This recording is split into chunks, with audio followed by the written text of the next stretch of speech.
कलकत्ते में ममता दीदी तक हमारी गूंज जानी चाहिए। दोनों हाथ उठाइए, परिवर्तन के संकल्प की मुट्ठी बीचिए और प्रचंड आवाज से बोलिए, भारत माता की, भारत माता की। मंच पर उपस्थित हमारे सांसद और प्रदेश अध्यक्ष श्रीमान सुकांत मजूमदार जी, बंगाल विधानसभा में प्रतिपक्ष के नेता शुभेंदु अधिकारी जी,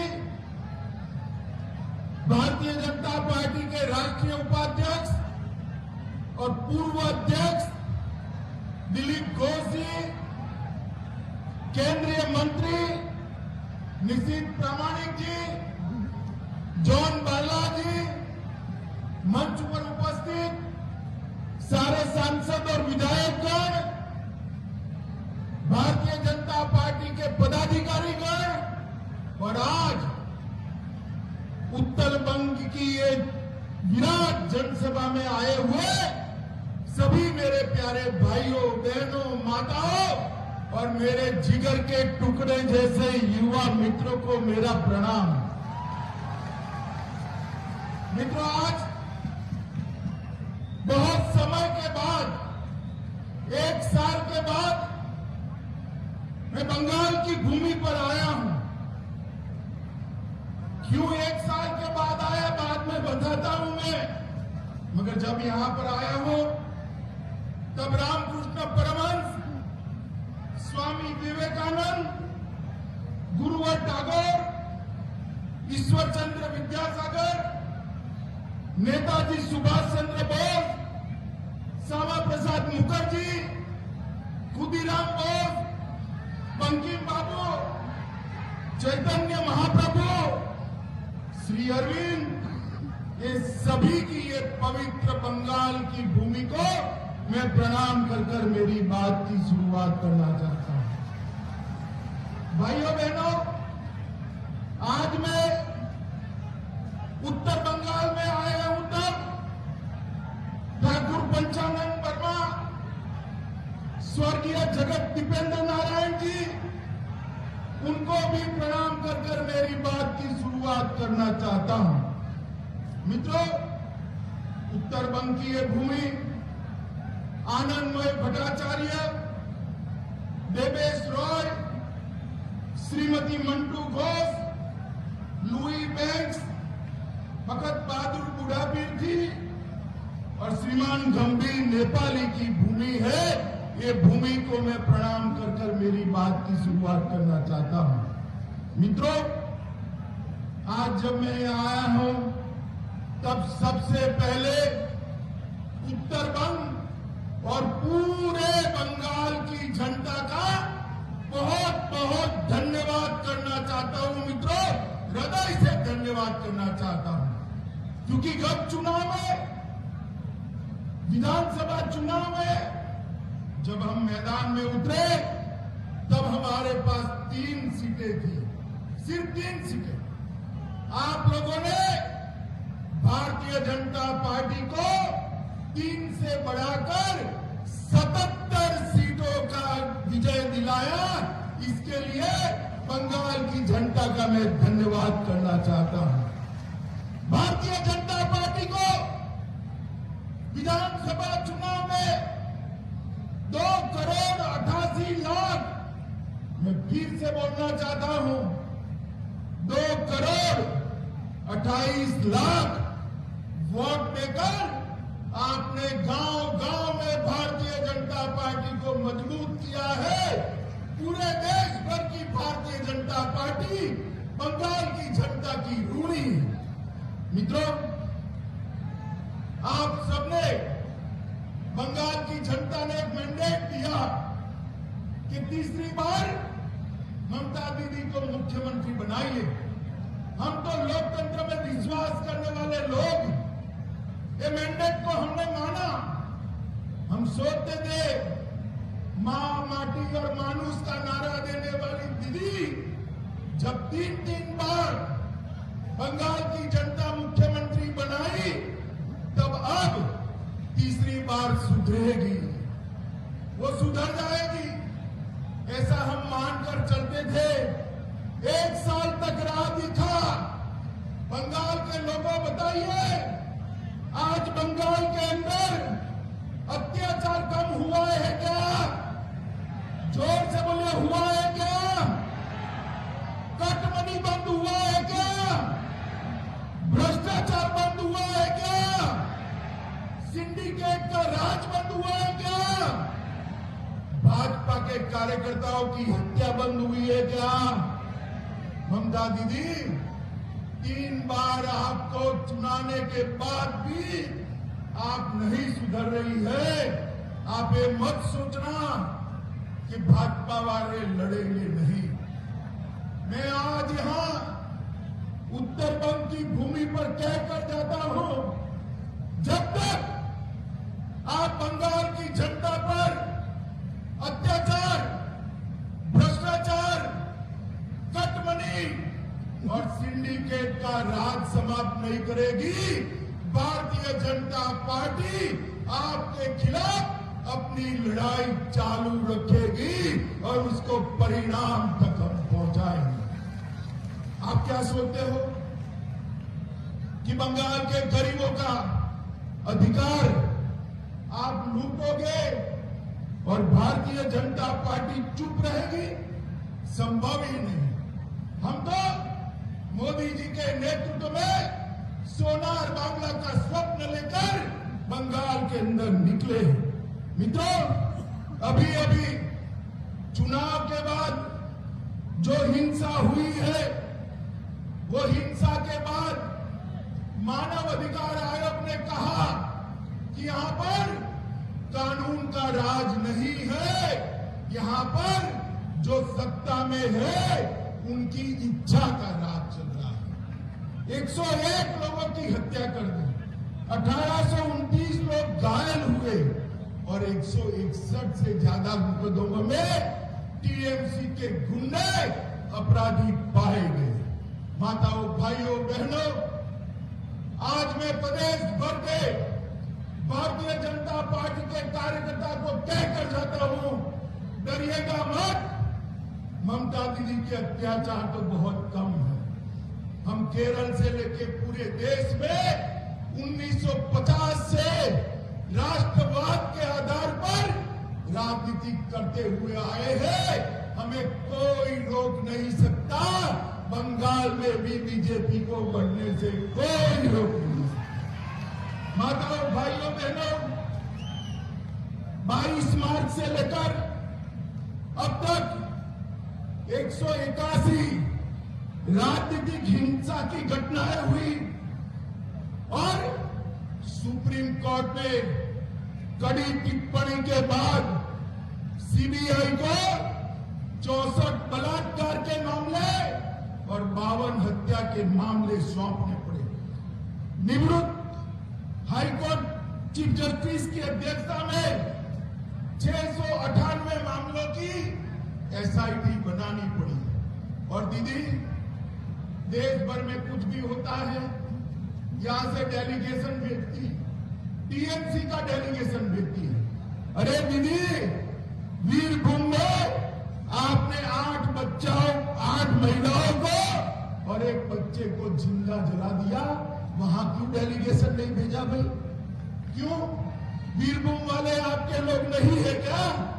फैक्ट फाइंडिंग टीम नदियां क्यों नहीं गई?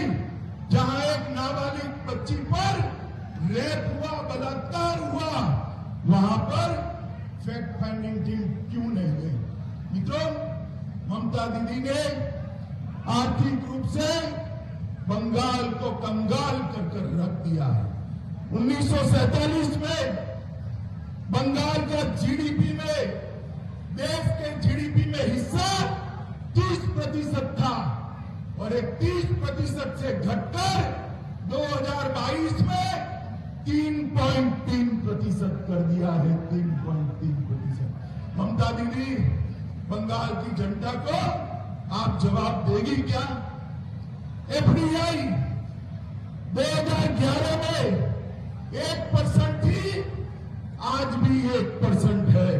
आपने कोई बढ़ोतरी नहीं की है। मित्रों, आज मैं कहता हूं, प्रति व्यक्ति आय में पश्चिम बंगाल 2011 में 7वें नंबर पर था, 2022-20 में 7वें नंबर से गिरकर 23वें नंबर पर आ गया है। और मित्रों, ममता दीदी ने बंगाल को ऋण से बोझ के तले दबा दिया है। वेस्ट बंगाल का कुल कर्ज 2011 में 1.9 लाख करोड़ था, 2022 में 1.9 लाख करोड़ से बढ़कर 5.5 लाख करोड़ करने का काम ममता दीदी ने किया है। मित्रों, मैं आज आप सबको कहना चाहता हूं कि बंगाल के अंदर टोल मनी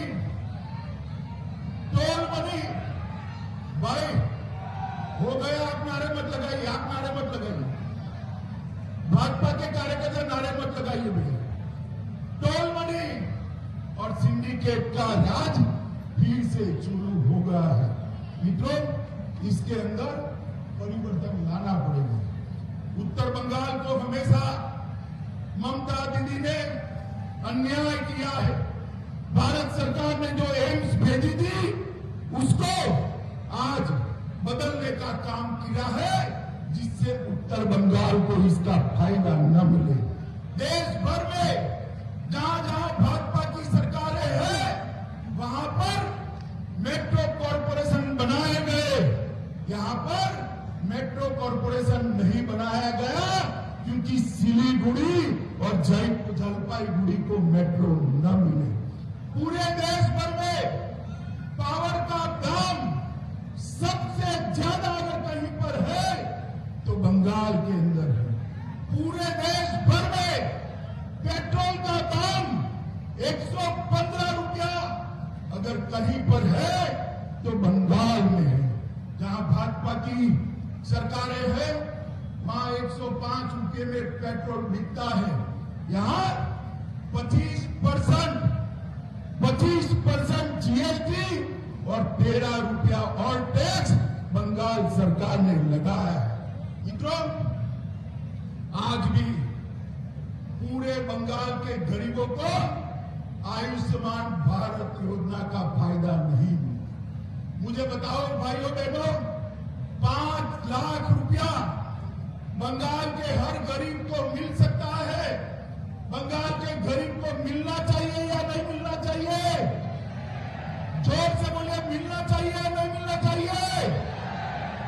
ममता दीदी मोदी जी की लोकप्रियता से डरकर आयुष्मान भारत योजना बंगाल में लागू नहीं करेंगे और किसान सम्मान निधि भी 5 साल के बाद भेजने का काम किया है।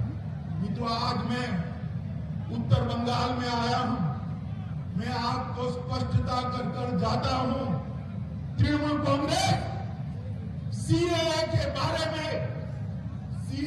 बारे में फाय फैला रही है कि सीएए जमीन पर लागू नहीं होगा। मैं आज कहकर जाता हूं, कोरोना की लहर समाप्त होते ही सीएए को हम जमीन पर उतारेंगे और हमारे भाइयों को नागरिकता देने का काम। ममता दीदी, आप तो यही चाहती हो कि घुसपैठ चलती रहे और बंगाल से जो शरणार्थी आए हैं उनको नागरिकता न मिले। मगर कान खोलकर तृणमूल वाले सुन ले, सीएए वास्तविकता था, वास्तविकता है और वास्तविकता रहने वाला। इसलिए आप कुछ नहीं बदल सकते हो। माताओं, भाइयों, बहनों, ये नॉर्थ बंगाल हमारा पूरे उत्तर पूर्व से जोड़ने वाला प्रवेश द्वार है। यहां पर बंगाली, गोरखा, राजवंशी, आदिवासी, कोच, मेचे, राभा, टोटो और हिंदी भाषी सब एक दूध में जैसे शक्कर मिल जाती है, इस तरह से रहते हैं। टीएमसी इसमें भेद कराना चाहती है। मैं आपको बताता हूं, इसमें कोई भेद नहीं। और ममता दीदी, आपकी पार्टी उत्तर बंगाल की जनसांख्यिकी को बदलना चाहती है, यहां पर बहुलता बदलना चाहती है। हम बदलने नहीं देंगे, घुसपैठ को होने नहीं देंगे। आप समझ कर चलिए मित्रों। अब चाय बागान के मालिकों को जमीन देने के लिए उनके पास कानून है, परंतु गरीब मजदूरों को पर्जा पट्टा का अधिकार नहीं देना। वह जल जीवन मिशन सिर्फ 19% खर्च किया। उत्तर बंगाल में एक भी बड़ा उद्योग नहीं लाए। राजवंशी, आदिवासी और गोरखा भाइयों के लिए आपने बटालियन बनाने का वादा किया था ममता दीदी, क्या हुआ? जरा हिसाब मेरे राजवंशी और गोरखा भाइयों को दीजिए। माताओं, भाइयों, बहनों, तृणमूल कांग्रेस की एक सोची समझी बोलकर घूम जाने की आदत रही। अब आप सब लोग इससे जानते हैं। मोदी जी ने देश भर में 80 करोड़ लोगों को, मेरे साथ जोर से ताली बजाकर स्वागत करना, मोदी जी ने देश भर में 80 करोड़ लोगों को 2 साल से 5 किलो अनाज प्रति माह प्रति व्यक्ति फ्री ऑफ कॉस्ट। और ममता दीदी मोदी जी के भेजे हुए थैलों पर अपना फोटो चिपका रही है। बंगाल वाले नहीं जानते हुए मुझे बताओ, बंगाल के भाइयों बहनों, टीका फ्री ऑफ कॉस्ट किसने दिया? जोर से बोलो, मोदी जी ने दिया या दीदी ने दिया? जोर से बोलो, किसने दिया? और जोर से बोलो, किसने दिया? हर गरीब को 5 किलो अनाज मुफ्त में किसने दिया? जोर से बोलो, किसने दिया? उत्तर बंगाल को 4 लेन एलिवेटेड कॉरिडोर देने का काम भी मोदी जी ने लिया है। कोरोनेशन ब्रिज 1100 करोड़ के खर्चे से बनने जा रहा है। हवाई अड्डा बागडोगरा का 1300 करोड़ के खर्चे से उसका आधुनिकीकरण हो रहा है। नेशनल हाईवे 10 को 800 करोड़ रुपए के खर्चे से नया बनाने का काम चल रहा है। गोरखपुर से सिलीगुड़ी तक, ध्यान से सुनना, गोरखपुर से सिलीगुड़ी तक 30,000 करोड़ रुपया के खर्चे से 542 किलोमीटर का रोड बनने की शुरुआत हुई। सेवक रंगपुर रेल लाइन हमने शुरू किया है और इंटीग्रेटेड चेक पोस्ट भी बनाया है। मित्रों, न्यू जलपाईगुड़ी रेलवे स्टेशन का विकास 350 करोड़ रुपया से भारतीय जनता पार्टी की सरकार करने वाली है। और पूरे बंगाल में लगभग 4,000 करोड़, 4,400 किलोमीटर रेलवे 55,000 करोड़ के खर्चे से मोदी जी ने बनाना शुरू किया है।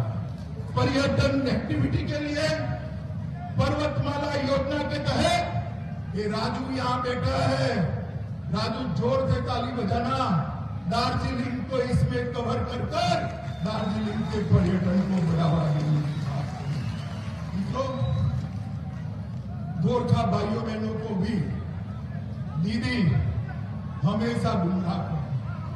मैं आज मेरे गोरखा भाइयों बहनों को कहने आया हूं, अगर कोई एक पार्टी है जो गोरखाओं के हित में सोचती है तो केवल और केवल भारतीय जनता पार्टी। हमने कहा है कि संविधान की मर्यादाओं के तहत सारी समस्याओं का स्थायी राजनीतिक समाधान ढूंढ लिया जाए। दीदी, जीटीए चुनाव से गोरखाओं की समस्याओं का समाधान नहीं होने वाला है, आप समझ कर रखिए। माताओं, भाइयों, बहनों, मैं आज समग्र इस बड़ी रैली के माध्यम से इसके बाहर भी हजारों लोग रोड पर खड़े हैं। इस बड़ी रैली के माध्यम से कहने आया हूं, ममता दीदी के कटमनी के खिलाफ, सिंडिकेट के खिलाफ, अत्याचार के खिलाफ, भ्रष्टाचार के खिलाफ, गुंडागर्दी के खिलाफ और राजनीतिक हत्याओं के खिलाफ भारतीय जनता पार्टी की लड़ाई चालू है। भारतीय जनता पार्टी तब तक चैन से नहीं बैठ सकती जब तक टीएमसी के अत्याचारी शासन को हम उखाड़ कर फेंक नहीं देते।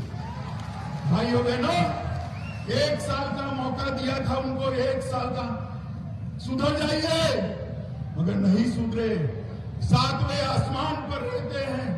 मैं उनको कहने आया हूं, अच्छों का मिजाज जनता बदल देती है भाई, ये लोकतंत्र है। बदल सकते हो या नहीं बदल सकते हो? आप जोर से बोलो, बदल सकते हो या नहीं बदल सकते हो? भाइयों बहनों, भारतीय जनता पार्टी ये महान पश्चिम बंगाल के अंदर फिर से एक बार लोकतंत्र प्रस्थापित हो, इसके लिए सब कुछ करेगी। इसका वादा देकर मेरी बात को समाप्त करता हूं। मेरे साथ दोनों हाथ उठाइए, दोनों हाथ उठाइए, मजबूती से लड़ने के संकल्प के साथ मुट्ठी बींचिए और प्रचंड आवाज से बोलिए, भारत माता की, भारत माता की, भारत माता की, वंदे वंदे